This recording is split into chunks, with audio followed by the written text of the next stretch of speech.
Integralios stimuliacijos tarpai. Apie juos truputėlį pabandysiu suskaidyti ir pakalbėti, išskaidant pačią terapiją. Tai yra, terapija gali būti taikoma labai intensyviai arba ištemptai laike. Jeigu mes taikome intensyves terapijas, tai yra 6 dienas, mes gauname intensyvų ciklą, kuris susideda iš 30 valandų, tai mes kiekvieną dieną praklausome po 4,5 valandos. Tai ciklas šitas gaunas per 6 dienas yra apie 30 valandų praklausyta. Lygiai tiek pat mes praklausome ir naktį. Vadinasi, šituo būdu mes labai stipriai susižadiname smegenis. Ir šitas efektas, susižadinimas, jis, kaip jau ir minėjau, vienam iš savo video, kad mes nuklojame, tiesiog praeiname tuo miško takeliu labai daug kartų ir jisai jau virsta tikru miško platesniu takeliu. Taigi, tarpas tarp sekančios terapijos gali būti nuo 4 iki 9 savaičių. Šitas tarpą reikėtų pasirinkti namuose, jūs jį galite truputėlį individualizuoti. Jeigu klinikoje mes turim tam tikrus standartinius tarpus, kad stebime, kaip vaikai atvažiuoja, nes turime išlaikyti, tarkim, struktūrą, tai namuose jūs galite pajausti ir judėti savo vaiko ritmu. Kodėl aš dar pridėjau 4 savaitės? Todėl, kad per 2 savaitės po intensyvios terapijos jūsų vaiko smegenys dar tikrai yra labai sužadintos ir tas sužadinimas jis po truputį tiesiog kaip ir gęsta.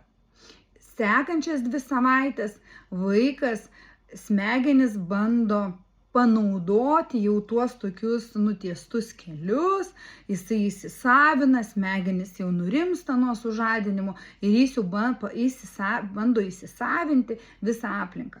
Jeigu jums matote, kad jūsų vaikui reikia didesnio tarpo, ne 4 savaičių, reikia 6 savaičių, tai visas šitas korekcijas jūs galėsite atlikti arba susisiekti su mumis ir pasitarti, mes tikrai padėsime jums parinkti tą optimaliausią variantą po intensyvios terapijos, kiek savaičių tarpo mes galime daryti.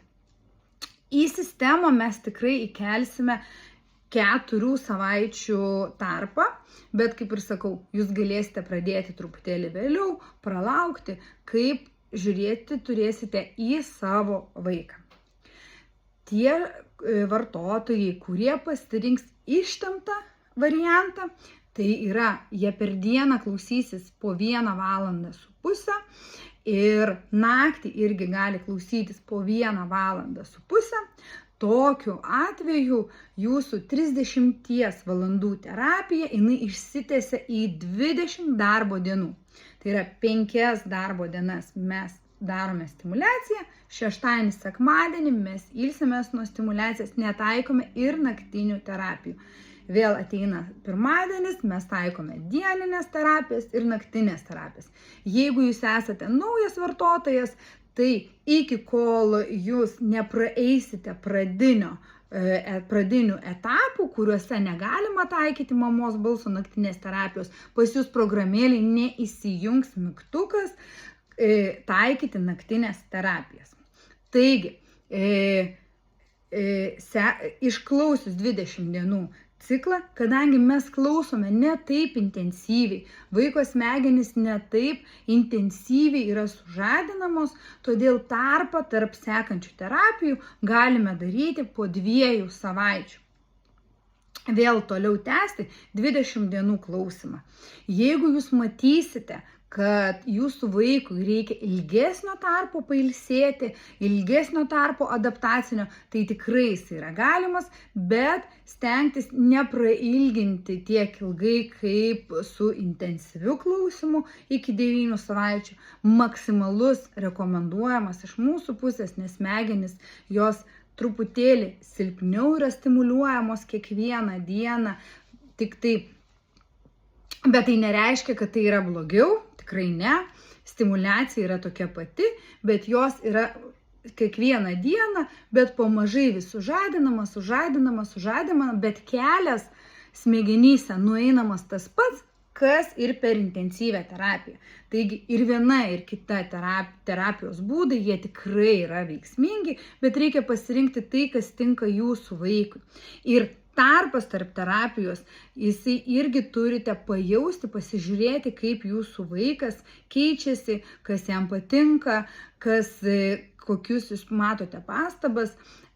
Tikrai mes atsiųsime tam tikrus klausimynus ir pabaigus kiekvieną fazę, jūs mums suteiksite tam tikrą atgalinį ryšį ir mes tada galėsime reaguoti ir žiūrėti. Jeigu jums tikrai kils klausimų ir manysite, kad jums reikia padidinti intervalą klausantis kas po 20 dienų, tai tikrai galėsite susisiekti ir mes galėsime atlikti tam tikras korekcijas ir jūs galėsite daryti tą didesnį tarpą. Taigi, tiek apie terapijų intensyvumus ir labai prašau, integralioje stimuliacijoje jūs galite judėti pagal savo vaiko ritmą, pagal savo šeimos ritmą. Tai labai prašau jūsų, išnaudokite tai ir suteikite savo šeimai daugiau laisvės, nes tai padės ir pačiai terapijai. Taigi iki susitikimo integralios stimuliacijos terapijoje.